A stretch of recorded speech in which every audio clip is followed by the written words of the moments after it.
This video is for all of you nostalgic ones. Today I'm going to show you how to recreate the perfect recipe, or at least a perfect food memory, or maybe if you can't recreate it, how to get really close. 6 years ago, my husband and I took a trip of a lifetime.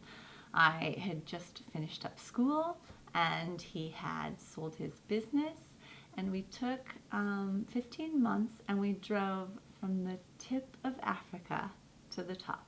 Our adventure started out with 3 months in South Africa to kind of get our car in order, to get all of our supplies, and kind of get our travel legs under us.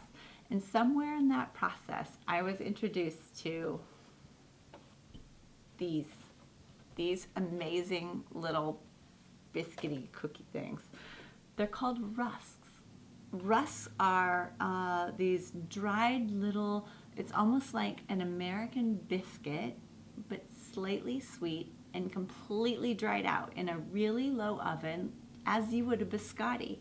So it has a similar texture to biscotti, and they're used to dunk in tea, and they're so good. They have a fraction of the sugar as a biscotti, so it doesn't feel like you're eating a cookie, and I don't really like eating a lot of sugar, but I'm absolutely madly in love with these things. This week I've been baking, and I'll show you kind of what I have so far. I made 2 different recipes that I found. One was on the internet. One came from my friend Lee Harris in South Africa, a woman that we met and fell in love with when we were there. When I go to develop a recipe, or I'm looking for the perfect recipe for something, I'll just pick 2 recipes that I know. Generally, I'll pick them based on the chef. Like if I know a really good pastry chef, I'll usually start with her or his recipe. And then I might pick one that has really good reviews, and I'll make both of them. And then this video is going to show you how to analyze that recipe and how to rewrite a new recipe that works perfectly, that will get you closer to what you want. So for instance, in the RUSKS, the first recipe that I made a couple days ago was yeast risen. I leavened with yeast, as you would use in bread.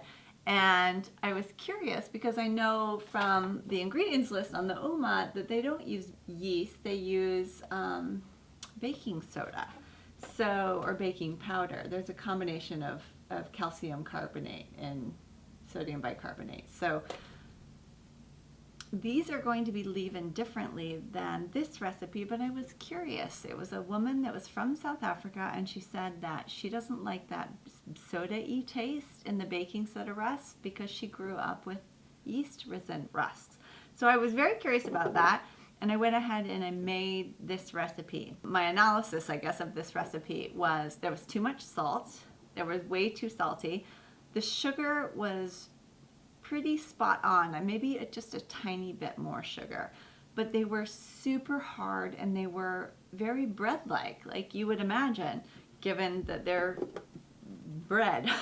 They're like dried out bread, so it was a little too much like a crouton and not quite short enough for the rust that I wanted.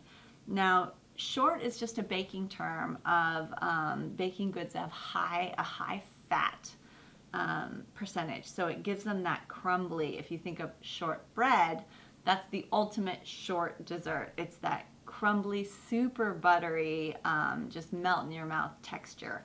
So this one, in my assessment, is not short enough. It's lacking a little bit of fat, and because instead of getting crumbly, it was just hard.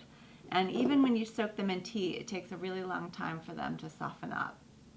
So that was a good test, and it was a good place to start. Next day, the following day, I made the recipe from Lee. This recipe was made with cake flour, and it was leavened with soda or baking powder. My assessment of the second batch that I made with the cake flour is they were too sweet, they were lacking in salt, and they were still too hard. So I want even more fat than this recipe. So now I have two recipes to test. I have the bready one and the cakey one. The bready one has 1.36 kilograms of flour, and this one has 1 kilogram of flour. So I can't really compare them side to side because the base ingredient is not the same. Like if this had 1 kilogram of flour and this had 1 kilogram of flour, I would be able to see the percentage of liquid, of sugar, and I could compare accordingly. But because they're different recipes, we need a formula for putting the ingredients into percentage. This is really brilliant and it will make you a cooking wizard. So I have a video, and I'm going to link to it here, on how to calculate baker's percentages. And for those of you who are bread bakers, you know that baker's percentages are king. That is the language of bread, and it's all based on the percentage of the flour. So if you use 1 kilogram of flour and the dough is a 50% hydrated dough, meaning 500 grams of water to that 1 kilogram of flour. When you're scaling in a bakery, if you're going to make 100 loaves or you're going to make 1,000 loaves, you can scale those recipes instantly. So baker's percentages are brilliant, but it also helps us and gives us a common language so that we can compare these two recipes side by side. So let's start with the bready rusks. We know that this recipe is 16% fat, 53% buttermilk, which is liquid, 7% sugar, and 1.3% salt. Now our cakey rusks were 26.5% fat, 50% buttermilk, liquid, 20% sugar, and 0.42% salt. As I said earlier, the bready rusks were pretty good on the sugar. Maybe they could have used just a tiny bit more. So I would bump that 7% up to 10%, whereas we know that 20% is way too much sugar. The cakey rusks were way too sweet. So my ideal range of sugar is going to be 10%. Now let's look at salt. The bready rusks had 1.3% salt, which was too much. The cakey rusks had 0.42% salt, which was not enough. So I'm going to make an estimate that 1% salt is going to be spot on. Now there is one more thing that I want to do before I really pigeonhole myself in this idea that more fat and more liquid is going to give me the texture that I want. I'm still not quite sure how to get rid of that hardness, because both of the rusks that I made were really, really tough. And the Oma ones, they soften up just in a really quick dunk of tea, where mine you have to kind of soak them for a while.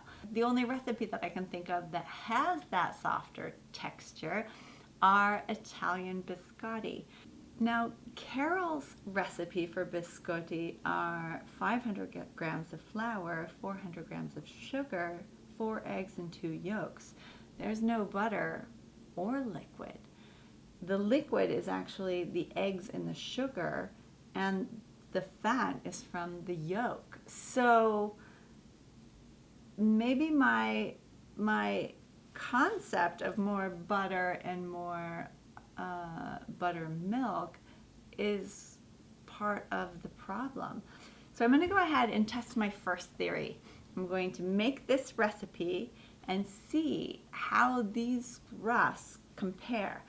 Now, because I have two pound jars of rusk already, if this one doesn't quite meet my expectations, I don't want to be given rusks out of various quality to all my friends and family. So because we've used baker's percentages, I can scale this recipe way, way down, which is really lovely, and it's the beauty and the flexibility for learning how to use baker's percentages when you're recipe testing or developing recipes. So to get the percentage of any ingredient as relative to the flour, you divide the weight of that ingredient by the weight of the flour, and then you multiply by 100, and that's your percentage. But now that I've read this biscotti recipe, I think I'm going to up the eggs to 2. Eggs traditionally soften baked goods, so I think 2 eggs will be beneficial. And I'm just going to commit. So now I've got a workable recipe, a theory, and I'm going to see how it compares to the bready and the cakey recipe. See if I can't get a little bit closer to my ideal. Now I know I've piqued your curiosity, and there's a bunch of you that are going to want to try rusks.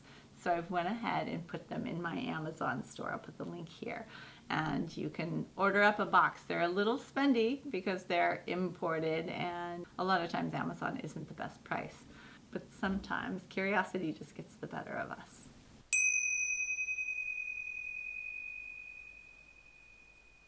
I'm hesitant to use cake flour in anything that isn't going to be a cake, primarily because cake flour lacks any sort of character, flavor, anything.